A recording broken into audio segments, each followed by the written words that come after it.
we could get the meeting started for May 26, 2026, Polk County Regional Health Building, Suite A. At this time, I would like to ask Kevin Wood to please lead us in prayer. Good morning, Kevin. Morning. Let's pray. Father, we thank you for this day. We thank you for the privilege and opportunity that you've given us to live this day. Father, I pray that each one of us will do things that bring you honor and glory, that change our community, that change our county, that change our world for your glory, for your honor.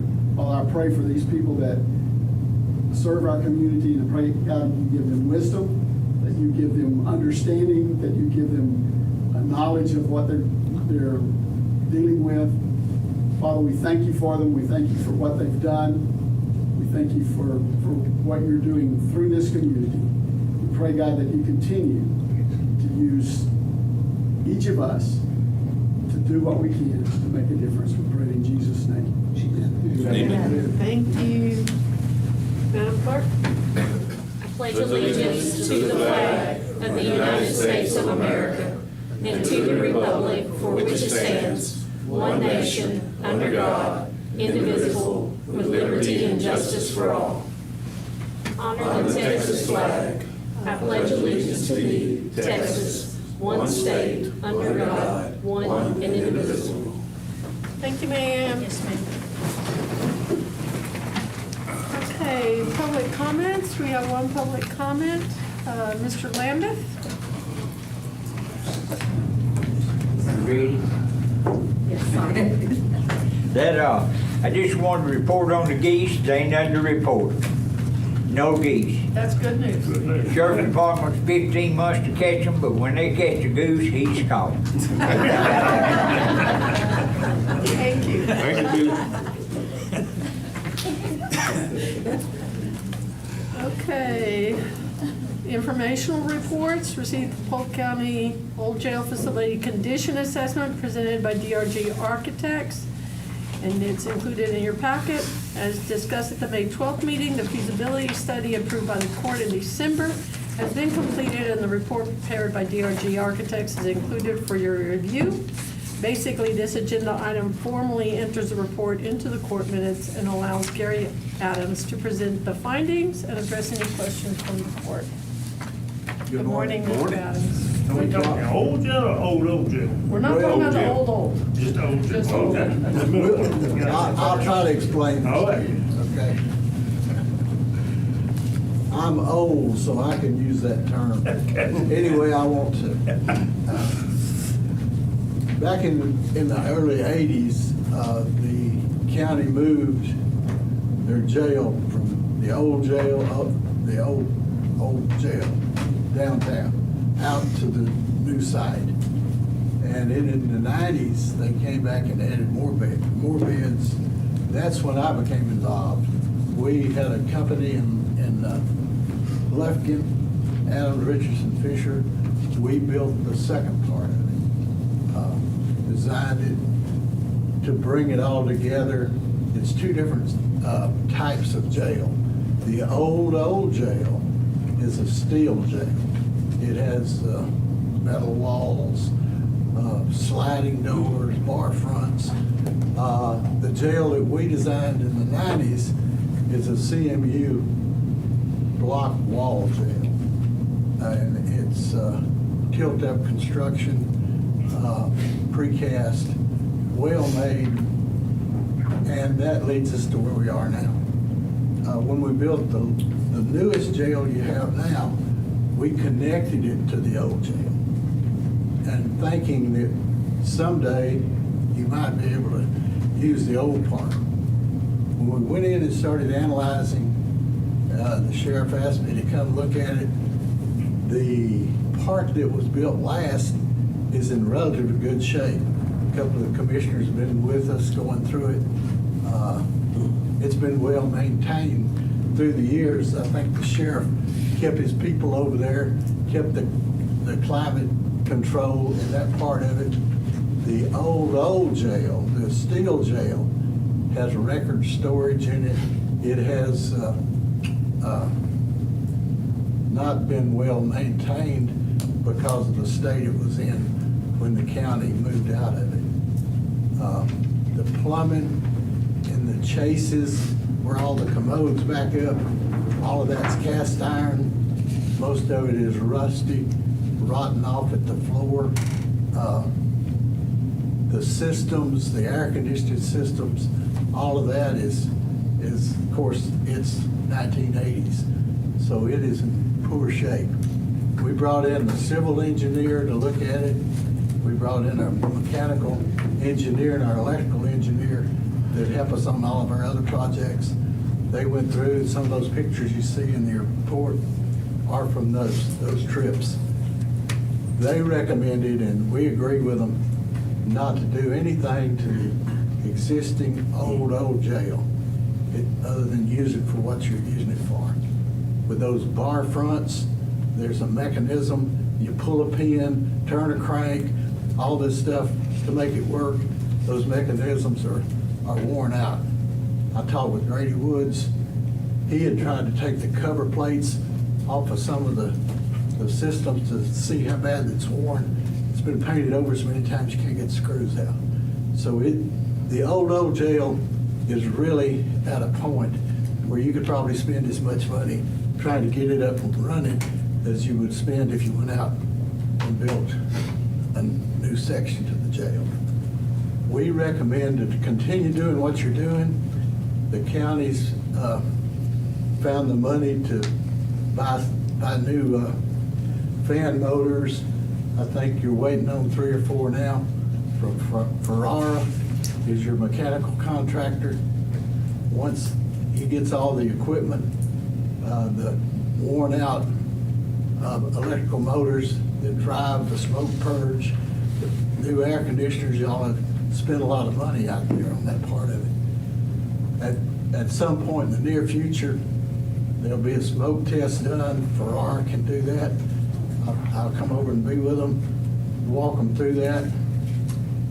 If it passes the smoke purge, that means the smoke is started, ignited. You have so many seconds for the smoke alarms to come on, and then for the system to come on to pull the smoke out of the jail. It was working when they left it years ago, but through the years, the old fan motors have locked up and they now need replacing. Once all that equipment's installed, then we can test it. If that passes, if the alarms work, the detention equipment, the locks, all those things work, then the state comes back, does an inspection, and y'all can start using it. The good part of this, it never was decommissioned. It just stayed on the books at the jail commission. So I think, and the sheriff's been told it's not gonna take that much to bring it up to speed with the jail commission. They may come in and decide the lights need replacing. There's new systems there, LED lights, those type of things. But I think you probably spent the majority of your money to this point to get it where it is. You're not that far away from being through with it. Any questions or comments? No, sir, we appreciate it. I don't, not as Anybody? long. I think it. Give us time to review, I guess, the report. Ma'am? I said, give us time to review the report, I guess. Well, if you have any questions, call us. And like I said, whenever the systems are in, we come back and work with Ferrara to check the smoke. Because we never bring the jail commission in till we know it's gonna pass. Probably a good It's idea. kinda like, seeing if that dog will bite or not, but anyway. Yeah. Thank you. I Thank you appreciate very much. y'all. Through the years, I've done a lot of work for Polk County. The private prison, all of that. The IH. We've been involved in for a long time. Had a great relationship with John Thompson. We still talk a lot. Anything I can do to help you, let me know. Thank you. Thanks, Gary.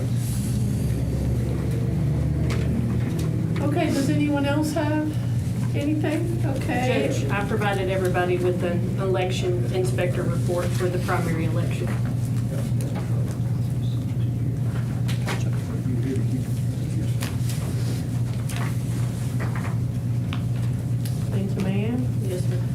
do have one thing to add. Everybody, all the department heads and elected officials should have received a survey from Human Resources, from HR, regarding the onboarding process for employees.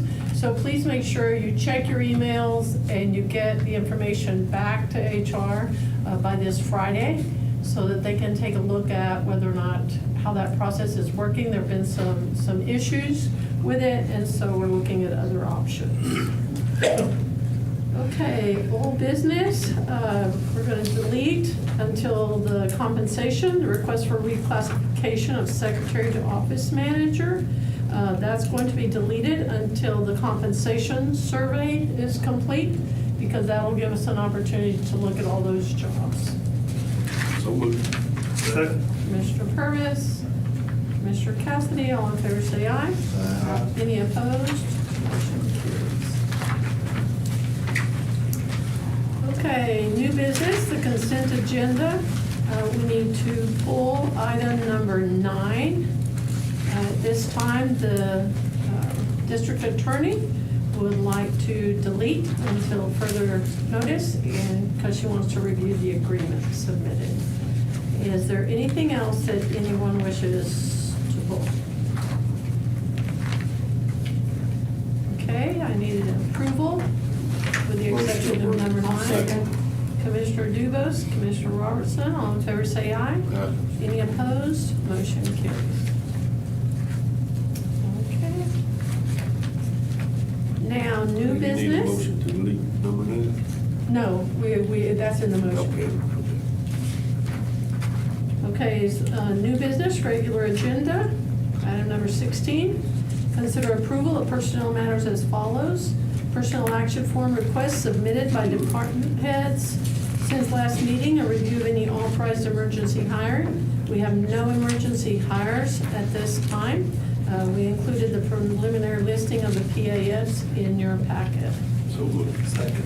Commissioner Purvis, Commissioner Cassidy, all in favor say aye. Aye. Any opposed? Motion carries. Item number 17, consider request for revisions and amendments to the budget as follows. The FY 2026 budget revisions and amendments as presented by the Cotton County Auditor's Office. A copy of the proposed revisions, number 2026-18, and amendments 2026-18A is included for your review. So moved. Motion Commissioner Cassidy, Commissioner Dubos, all in favor say aye. Aye. Any opposed? Motion carries. Item number 18, consider any and all necessary action relating to expenditures for maintenance, capital outlay buildings, which are budgeted funds for replacement of the HVAC equipment at the jail in the amount of $5,645. The maintenance department has requested this agenda item for the jail, and a quote from Dillon AC and Heating is included for your review. This quote is to replace the existing 7.5-ton circuit number 2 condenser coil, filter dryer, and refill 8 pounds of 410A refrigerant with leak. So moved. Second. Commissioner Purvis, Commissioner Cassidy, all in favor say aye. Aye. Any opposed? Motion carries. Item number 19, consider request for capital purchases to be paid from the general fund balance and included on the FY 2026 reimbursement resolution for year-end issuance of legally authorized debt as follows. The FY 2026 capital purchase projection included $249,130 for aftermarket equipment for the Sheriff's Office through Texas Fleet Outfitters, which was approved on August 26th and September 9th. Installation of this equipment has now been completed and the vehicles are in the Sheriff's possession. An additional invoice for vehicle striping from on-site decals was recently submitted to the Auditor's Office with the understanding that it would also be funded through capital purchase projection. However, upon review of the Sheriff's Office budget request from last year, it appears the estimate for decals was inadvertently omitted. Because the work was necessary and has already been completed, we are requesting the court's approval to add this expense to the FY 2026 capital purchase projection rather than requiring it to be paid from the Sheriff's operating budget. It will not increase the total amount previously approved, as several other capital purchases come in under budget. So moved. Second. Commissioner Purvis, Commissioner Robertson, all in favor say aye. Any opposed? Motion carries. 19A, design, manufacture, and install graphics for 6 Chevrolet Tahoes for the Polk County Sheriff's Office, purchased from On-Site Decals in the amount of $8,280. A copy of the invoice from On-Site Decals is included for your review. I'll make the motion. Commissioner Robertson, Commissioner Dumas, all in favor say aye. Any opposed? Item number 20, consider any and all necessary action regarding the bid submissions for rebid 2026-01.02, 2026-02.02, 2026-03.02, and 2026-0402 for crude oil products annual bids. Due to the greater than 25% price increase in one of the materials previously awarded to Cleveland Asphalt, the court had to rebid the item. On April 14th, 2026, the court agreed to rebid all the cracked fuel products. Cleveland Asphalt was the only bidder, and a copy of their bid is included for your review. Any discussion? This is all you all. I'm gonna make a motion to rebid. To rebid? Rebid. Okay. Second. Commissioner Cassidy, motion to rebid, second by Commissioner Purvis. Any further discussion? All in favor say aye. Aye. Any opposed? Motion carries.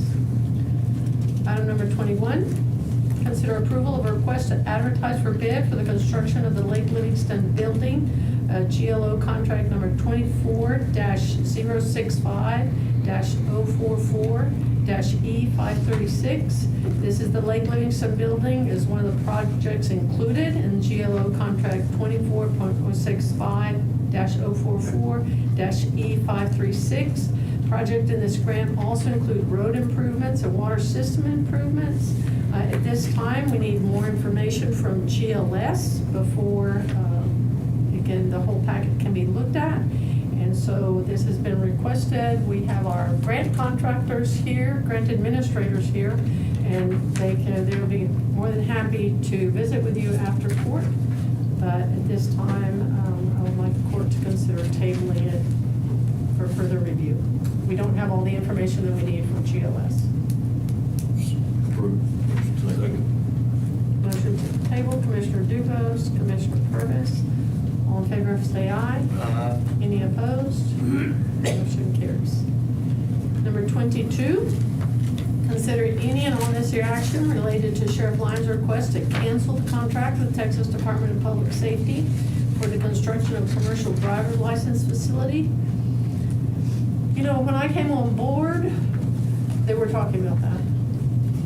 And DPS has gone back and forth with the sheriff's office. So on August 9th, they came again, and the court approved an agreement with the Texas Department of Public Safety, which was included for your review. It would provide 1 acre of property from the sheriff's office for the construction of a commercial driver's license facility. The facility was to include testing lanes, inspection canopy ranges, office space, equipment storage, and restroom facilities. The sheriff requested that be changed, that there's now potential need to preserve this property for future expansion of the jail, and no response has been received to date. DPS has not expended any funds or made any improvements to the county's property. And additionally, if you'll recall, we got the over $3 million in the earmark allocations for a CDL training and testing facility otherwise. And so the sheriff is requesting that we notify DPS that we are withdrawing from the agreement. Do you want to add anything to that, Sheriff? No, ma'am, if there's any questions. So moved. Second. Commissioner Purvis, Commissioner Robertson, all in favor say aye. Aye. Any opposed? Motion carries. Item number 23, Consider order authorizing the sale of fireworks during the Juneteenth fireworks period of June 14th, 2026 through midnight of June 19th, 2026. We also included a copy of the Texas Association of Counties correspondence regarding the regulation of fireworks during the 4th of July and Juneteenth, as stated in the letter. Any order prohibiting or restricting the sale or use of restricted fireworks must be adopted before June 15th, but may not be adopted if the county is a designated drought. I think with the gully washer that we had, we're not in a drought. Do you have anything you'd like to say, Mr. Fugate? We're in good shape right now. Okay. So we would like to move forward. There's a motion from somebody. So moved. Commissioner Cassidy, Commissioner Dubus, all in favor say aye. Any opposed? Carries. Okay, item number 24. Discuss and consider any and all necessary action related to voluntary life insurance. I want to clarify that because we have had some people concerned about that this was health insurance. This is not the health insurance. This is the voluntary life insurance coverage for employees. At the last meeting on May 14th, our HR department addressed some issues that are arising from the county's transition of its voluntary life insurance carrier for FY26 from MetLife to Dearborn Life through TAC. During the transition, it was determined that the expected guaranteed coverage for employees did not materialize as anticipated. Of the 76 employees covered in 2025, only 13 were approved under the new carrier, while 36 were denied, 21 did not reapply, and 6 applications are still pending. The committee, we assigned a committee to review it. The first option was to continue with TAC and allow employees to reapply. However, it does not include a guaranteed issuance and does not waive evidence of insurability and limits the coverage to maximum $100,000. The second option that the committee reviewed was through Higginbotham to Hartford and would allow all employees to reapply with guaranteed issuance. It would waive the EOI during open enrollment and provide coverage up to $200,000. So opportunities for annual increases in coverage without EOI under certain conditions and added benefits. After discussion, and James can get up here, the discussion unanimously recommended proceeding with an open enrollment for voluntary life insurance only, which would be effective July 1 through Higginbotham. You want to provide additional information? Higginbotham is going to be about 10 cents per unit cheaper, 10 cents per thousand. And then one thing that we mentioned with the group is also the rider policy that Hartford puts on that life insurance. Any law enforcement or first responders that were to pass in the line of duty, it does a double payout for them. And that doesn't cost us anything, and we'll be paying less than what we were paying with TAC. I mean, that's really the basis. And TAC has, you know, they'll still have our health insurance. We're not looking to make any changes there, but we need to make sure our life insurance gets issued. So that's really. Anybody have any questions, comments? I was involved in that meeting, and I'm very comfortable with going with Higginbotham and then making sure that these employees get reimbursed for the money that was pulled out. Yes, we did want to ask for permission to go ahead and pay back the funds because we have been withdrawing the funds for those products ever since October. So we owe every one of those employees that was granted insurance and everyone that wasn't. We were taking the deductions so they wouldn't end up having to cut us a big check when TAC finally said, oh, you have insurance. So we would like to get that paid back Oh, absolutely. on this possible. No, you didn't already pay tax though, did you? No, all of that is taken out pre-tax. I'm talking about you didn't send it to tax. No, sir. It's sitting in the account. We still got it. The Treasury We give it has back. Yes, sir. Yes, sir. I just wondered if we was going to give them their money and we just wait on tax, give us our tax. No, no, No. no. We're in good shape there. Yes, sir, I'll make a motion to give them their I'll money back. second. I'm assuming Commissioner Cassidy. Okay, I'll is second. making the motion. No, I'm all for it, yes. Commissioner Cassidy, Commissioner Purvis, all in favor say aye. Aye. Thank you, James. Thank you, James. Thank you. Okay, item number 25, discuss and consider terms to be included in a proposed agreement between Polk County and Goodrich ISD for campus-related enforcement services. Commissioner Robertson requested this item and has been working with Goodrich ISD and outside counsel to move this matter forward. At this time, Eric McGee just needs some direction from the court on several proceeding before proceeding with a final draft. Normally, what we would do is the attorney for the school would be in discussion directly with him. So these are the things that Eric needs to know before he can move forward. First of all, number one is the structure of the agreement. The proposed agreement has been presented in each different iteration as a contract between Goodrich ISD and the Polk County Precinct 1 Constable Office. As previously discussed, legal counsel will restructure this, an internal agreement between Goodrich ISD and Polk County per Government Code Section 791.011, with the Constable's Office operating under that agreement in its capacity as a county office. The agreement must also include an independent county termination right for just cause and with due process. So we need input from the court on whether or not you want to proceed that way. That comes at Eric McGee's recommendation. Well, I'm gonna go with his recommendation myself. I mean, I can't speak for no one else, for me. Okay, so we will go ahead and tell them to move forward with that specific structure. So we're voting on each one?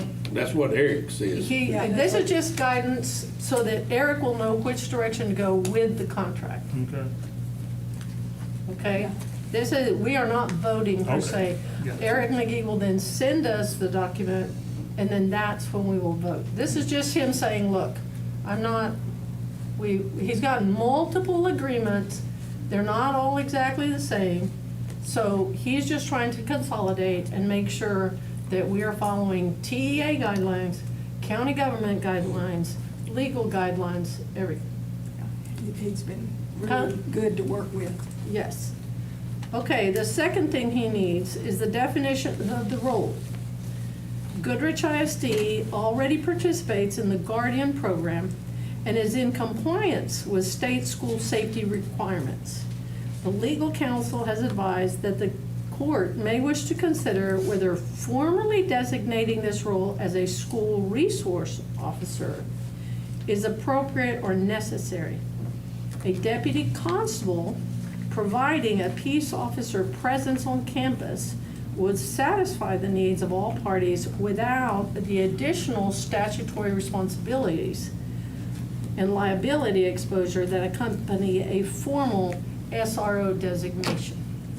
So, do we want to proceed with this as a peace officer presence or a formal school resource officer, which has more criteria and stipulations than a peace officer presence? The peace officer presence is what they have been doing. But the person still has to be an employee of the court, okay, so of the county. Yeah. And the school will pay up to $50,000. What is, And they have said that they would be willing to talk if it went over the 50,000. But not, generally it will not. We cannot take that risk. Okay. And they are gonna have to pay up front for it, because otherwise, what's the difference? Mm-hmm. What's the difference? Every other school could say, well, SRO went over, so now we need money. So that's further down on Okay. what that would look like. But right now, we need to know, is it going to be set up as an SRO, which we all heard what what Kevin had to say, right? Do we want to set it up as an SRO, or do you want to set it up as just a peace officer presence? So that way Rosario can stay there, okay, which I think is all of our goal, including Goodrich ISD. Rosario can stay there, but he doesn't have to be there as an SRO. He can be there just as a peace officer presence. And I do have Officer Cotton here also, that he's worked on this a great deal. Yeah, I'd like to speak on that. Sure, go ahead. Go ahead. Come on up here. So as far as the SRO versus the law enforcement officer is concerned, I do think it needs to be structured as an SRO. That's what they're requesting. Marcelo Rosario, Sergeant Marcelo, he's been working there as an SRO. And really the big difference is there's going to be additional training. It's a school-based resource officer training. And what that does, it allows the police officer or law enforcement officer, even if Sheriff Lyons wants to send a deputy down there, if he wants to send him down there to sit in the parking lot to patrol around the school, that's perfectly legal. If it's a routine basis where he's going to be going inside the school, directly interacting with the kids, under state law, he has to have that school-based resource officer training. Okay. So I do think it's important to designate it as an SRO, because otherwise, if you send a law enforcement officer down there, now Marcelo does have the training. I think most of us do in that department. But I think that is important that we do designate it as an SRO. And that's fine with us. We just need to know Okay. how it's going to be presented. Yes, ma'am. But one thing I am going to say, we need these things in writing from the school. Okay. You see what I'm saying? The school needs to send us something officially saying, because we're making decisions for a school board and a school district, but where's the school? Yes, ma'am. Okay? And I will say, they did give input as when we worked extensively. And I'm not last questioning week. that. I'm just saying that we're coming to the court with a request, and the school is who should really be. Have y'all talked to the school attorney any? I haven't interacted with the school attorney. I've interacted with the No, there's been no superintendent. school attorney. Okay, thank you, appreciate that. Okay. If you want to stay right there, we've got some Okay. more, so stay right there. Okay. Okay, this is probably not gonna involve you, Officer Cotton, but, okay, number 3. Okay, so we're gonna go with the SRO. We're gonna tell Eric McGee that we're going with the SRO. Hours and leave. The proposed agreement specifies 1,520 hours and contemplates the constable assigning another employee if the regularly scheduled deputy is unavailable. However, the constable will not have another commissioned employee available to fill that role. As a county employee, the SRO, if we're going that direction, will also be entitled to accrue and use vacation and sick time. And the agreement must clearly address who bears responsibility for compensation during periods when the deputy is on paid leave and not present on campus. Superintendent Barton previously indicated that the district would not hold the county strictly to 1,520 hours, but that needs to be very, very clear. Not if, when, but, maybe, right? Should the agreement reflect that understanding by counting paid leave for the 1,520 hours and clarifying that the county is not obligated to provide substitute? Or do we want to remove the specific hour requirements altogether and replace it with language that actually reflects the expectations? The one thing we do know is that Goodrich has said that they will pay $50,000 towards that position, correct? That's the last That's what it's communication saying I right received. now, with Yeah. 8% on top of that if needed. Yeah, And they're willing to adjust that if necessary. Okay, we need that in writing, but I think that is one of the things we need to be very careful about, that it is very, very clear that once their 50,000 is gone, that we have now put our treasurer and our auditor's office in charge of, that when that money is gone, then it's gone. Well, I won't be heard just saying that every school in the county pays their own, their total different tax, school tax and stuff. Whatever we vote out, the county should not be responsible, have to pay anything. And I agree, Correct. right, I agree too, yeah. No, right now, the agreement is very wishy-washy about, well, then maybe so, we'll negotiate, we'll talk about it. I think it needs to be very, very clear that other taxpayers are not going to pay. Okay, anyone have a problem with that? If they're gonna be our Yeah. employee, then they have to receive compensate. Something, they have to get accrued hours, they have to receive vacation. That is not a negotiable. That's even federal. Okay, everyone okay with that one? Okay. Cost escalation. At the current hourly rate of $24.25, 1,520 hours with taxes and benefits comes in at approximately $50,000, which is what you all brought to us, so that is correct, which is the amount that Goodrich ISD has offered. However, the hourly rates and cost of benefits provided by Polk County are subject to change. The county could be left absorbing the difference unless we make it very, very clear. Now, right now, I can tell you all right now, that our insurance we've already received notification. We've already received notification that our insurance is going up approximately $132 per month per employee. So, we need to be very, very clear about that Goodrich ISD is to cover any cost increases. Definitely. Yeah. Yeah, I mean, like Jerry said, I mean, If it's to that they gotta part, cover it all. Okay. I mean, it's, you know, and it. I I they think just need to say- I think they've been talking a little bit about agreeing on a lot of things as they were changes and stuff. They've been talking a lot Yeah. about, We just need to make sure that we get things. About what? that goes over the 50,000, and that's, they're willing to, and I think this, the renegotiation, I mean, that's all gonna, if need be, but.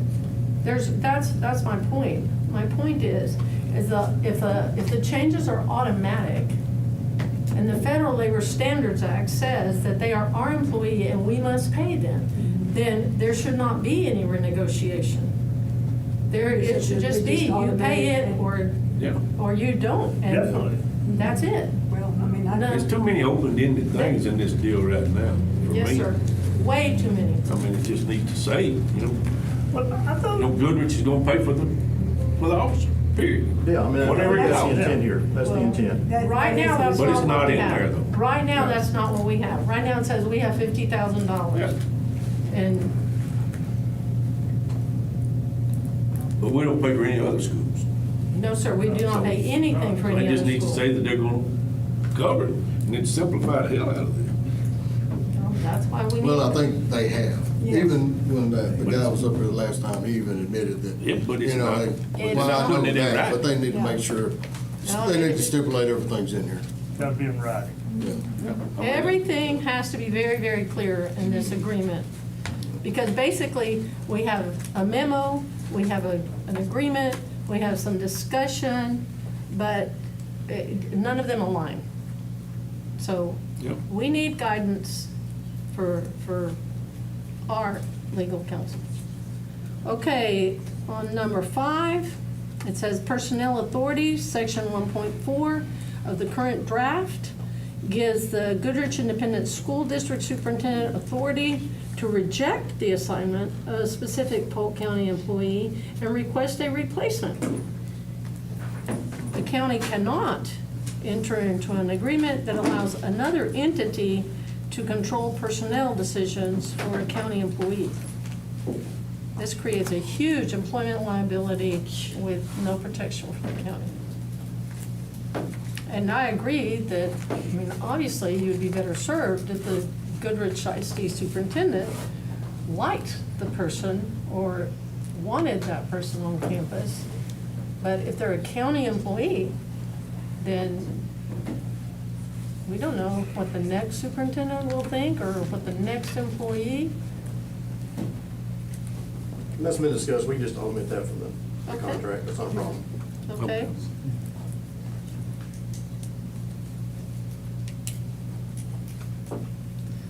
Okay, number 6, vehicle and equipment. The current draft requires Goodrich ISD to provide a marked patrol vehicle and bear all associated costs. That was the original discussion, and so that would need to include insurance on the vehicle, the equipment, et cetera, et cetera. Yeah, long Yeah, as they're- it's their vehicle, they, I think they even agreed to that too. Yes, We just need yeah. the things Yeah. right. Everything has to be in writing, and I have not seen anything to that effect. That was in the last contract, from the 28th. Yeah, but they don't all agree. All the discussions, the memos, they don't all fit together. So we're trying to get them all to fit together at this point. Okay, do you have anything else for us? I think that's it. Any questions for me? All right. thank you, sir. very Thank you. much. for Thank working you. on this. Thank you. Have a good one. Okay. Now, let's move on. Budget development. It's not gonna be long. Okay, you all had asked for the wage sheets, and so Carrie has printed those out for you so that you can take a look at that. There's no decisions to be made right now with wages. That's just for your information as requested. The thing about the compensation study is that there's the wage sheets tell you where we are right now and where our employees are right now. But since we're doing the compensation study, then we just need to hold off on any discussion of exactly what the compensation is going to look like, because the compensation study not only looks at salary, it also looks at our retirement rates, it looks at our longevity, it looks at the health insurance that is provided, certificate pay, et cetera, et cetera. So once the compensation study is done, then we will have a better idea. Really, the question will be, after we get the compensation study done, the question will be how to proceed. What we did last time was we went through and we first lifted those people that were below market with the money we had. We lifted the people that were below market first, and then we came in and everybody was guaranteed that they would have an increase, but that then after everybody getting an increase, then the next step would be to lift those people that showed up to be below market. And so then it's just gonna depend on the decisions that we make in terms of the insurance, since we've gotten our insurance renewal rate. And what we normally do is we survey our staff and get some input from our staff. Keep in mind that the impact, because we pay for the employee, but the impact is on those families that want to insure their family or their children. $132 per month per employee is going to be a huge, huge hit on our employees that are trying to cover their families. So we will continue with the salary survey or the compensation study, because that will tell us everything. Comparing it to other areas and to other counties. And in the meantime, you all can review the wage sheets that you requested. And the other thing that's here are the recommended replacements. Here's the other sheet of paper you have in front of you. So these are the recommended replacements for vehicles. And obviously, the biggest impact in terms of vehicles is our sheriff's office and our jail. And Andy has gone through most of these as well with Carrie. Okay, so think about the insurance renewal rate. We will get you formally that information at the next meeting for you all to review, and then take a look at your wage sheets. And then really what we need to think about is with the compensation study, what you all want the process to look like. So last time, Carrie, correct me if I'm wrong, last time, I believe we guaranteed everybody a 2.5% increase. And basically what we did was we lifted this whole salary schedule, at least one step. And then the people that were below market, we lifted them up to where they were at market, to where their salaries were at market. And we really only had like 2, maybe 3 positions that were seriously under market. And I believe that included the dispatchers, the jail administrator, and the JP clerks, along with some of the other clerks. So some of our clerks were well under. But other than that, almost everybody was close to it. And if they weren't close to it, then the 2.5% took them up to it. And then after that, what we did was people that had been with the county, say someone had been with the county 5 or 6 years and was still at step 1, then the company came in and made a recommendation for which step they should be placed on so that they would be compensated for their experience. So think about what you want the process to look like, but right now, until we get all the compensation study information and the amount of money that we get, then we will know how to proceed. Anyone have any questions?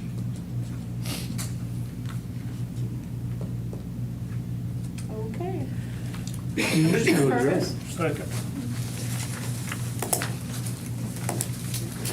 What time is it? 10:47.